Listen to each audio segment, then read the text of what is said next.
अस्सलाम वालेकुम। LSN news के साथ मैं हूँ तैयबा फराज। मुल्क भर की तरह बहावल नगर में भी मरकजी इमाम बारगाह से चहलम हजरत इमाम हुसैन आले मकाम का जुलूस बरामद होकर फुल प्रूफ सिक्योरिटी हिसार में अपने रवायती रास्तों पर गामजन। जुलूस में आज़ादारान की बड़ी तादाद शरीक है। इसी हवाले से मज़ीद तफसीलात बता रहे हैं वसीम अख्तर। जी वसीम, क्या तफसीलात हैं? हाँ जी बिल्कुल, बहावल नगर में चेलम का जो मरकजी जुलूस है वो इस टाइम मरकजी इमाम बारगाह से बरामद हो चुका है। मैं इस टाइम मौजूद हूँ रफीक शाह चौक में। मेरे साथ DSP सदर सर्कल मौजूद है। आइए इनसे बात करते हैं। जी सर, बताइएगा सिक्योरिटी इंतजाम के हवाले से आप क्या कहना चाहेंगे? सिक्योरिटी के इंतजाम के हवाले से हमने तमाम मुमकिन जो है इकदाम किए हैं, कोई कसर खाली रखी है। तो इस हवाले से हमने रूफ टॉप ड्यूटी लगाई हुई है।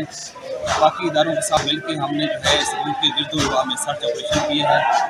जो रूट है उसके बैक पे और फ्रंट पे तीन टीयर्स हैं, ताकि कोई भी आज़ादार जो शामिल होना चाहता है एटलीस्ट 3 जगह पे वो चेक हो जाए। अलमकसद ये कि हमने बेहतरीन से बेहतरीन सिक्योरिटी प्रोग्राम तरतीब दिया हुआ है। जी, ये थे DSP सदर सर्कल जो बता रहे थे कि सिक्योरिटी के इंतहाई सख्त इंतजाम किए गए। सिक्योरिटी के इंतजाम के हवाले से जो पुलिस एहलकार हैं 1500 से ज़ायद अपनी ड्यूटी सर अंजाम दे रहे हैं और जुलूस के जो रास्ते हैं उनको खासदार तारे लगाकर बंद कर दिया गया है। जुलूस में जो भी अफराद आ रहे हैं उनकी सख्त चेकिंग की जा रही है और इंतजाम बहुत इंतहाई सख्त किए गए हैं। जी।